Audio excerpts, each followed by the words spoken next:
want to go to.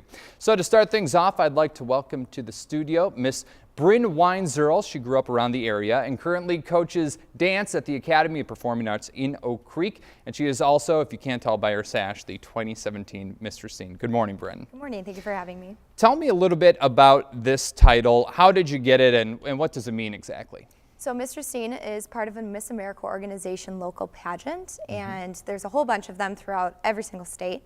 And I was just lucky enough to win Miss Racine. And what you do is you go in, you have a 10-minute interview with a panel of 5 to 6 judges. You compete in on-stage question, swimsuit, evening gown, talent. Wow. Yeah, and it's a little stressful. So congratulations on earning that title.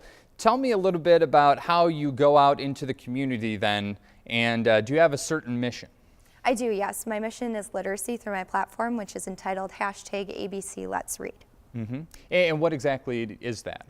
So it's my personal platform, which is something that you make up when you hold a local title. It's something that you're supposed to have to advocate for. And I picked it because when I was in 3rd grade, I was told in front of my entire class that I had no ability to read.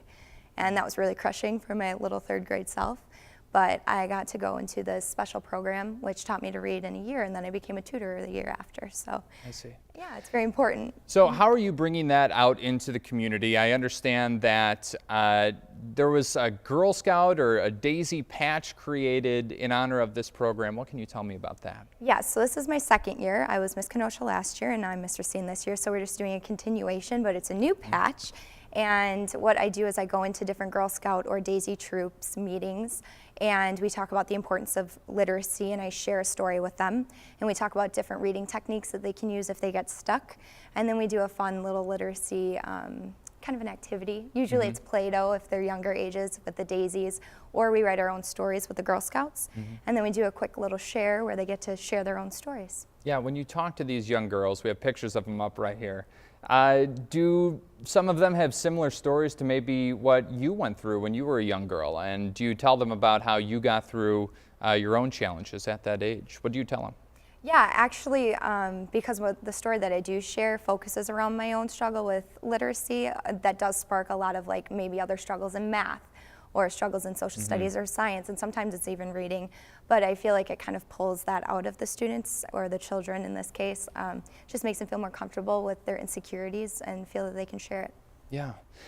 Tell me what else you're doing. I see in your lap here you have an item. What can you tell me about this? So this is my own children's book. It's called Be in the Book. It started about a year and a half ago, and I wanted it to kind of encompass what I went through.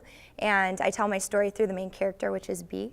And it's just a fun way to show how I transitioned through school, and she struggles with reading as well. Do you think that the message is maybe more powerful coming from a person in your position, perhaps, where these young girls are really looking up to you in a lot of ways? Yes, definitely. I mean, if I was just Brynn Weinzirl out on the street preaching literacy, I don't think it would have as much effect. You know, it's a sparkly crown. It's like a beacon. Yeah. all the little kids love it, and they think it's really fun to see someone in a position that is almost a mentor to young students that have struggled with things. So I'm just really normal. What can you tell me about pageants? And we have a few photos of you as well competing. And I gotta say, I'm really impressed by what I saw. Do you like doing it? I do, yes. I mean, what little girl, old girl, all girl doesn't want to play dress up every single day of their life? So it's a lot of fun getting on stage. I love the presence of being on stage. I love performing and competing. That's just what I've grown up doing. Yeah, and these photos show you doing some dancing. So you're a dancer as well. I am, yes. I tap dance. And is that a big part of what you do when you compete? And I guess for your life now, because that's where you're employed. It's a part of it. Yeah, dance is honestly one of the things that got me into this. Is talent is such a large portion. It's 30% of your overall score. So I knew that, you know, in the beginning I just really wanted a sparkly crown, and I knew I could tap. So, but it's grown so much from that. I mean, I was 18 when I got my first title, and now I'm 21, and I feel like the maturity range has just skyrocketed. So it went from winning a crown and tap dancing to sharing literacy as well. Yeah, I think I want to end with this question. You know, when I think about pageants and that push to be perfect, maybe look perfect. How do you deal with that pressure? Because I think that that's something that probably a lot of young girls, and heck, even myself, a lot of times feel. How do you deal with that? It's pretty difficult. I mean, there's a lot of pressure to, always wear dresses, and I really have to sit myself down sometimes and realize that whatever I wear is who I present to myself. One of the points of the Miss America crown is style, and the way that I want to act or present myself in front of people is just, that's me. Mm-hmm. And, whether I want to advocate for literacy, or I want to wear my red dress instead of my green dress, or, just who I want to be is all up to me. So that's really reassuring.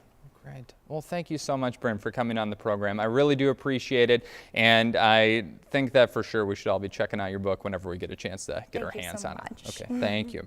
Okay, stay tuned. Don't go far. We're talking about the Waukesha Water Diversion Project and what's happening with that already. Stay tuned.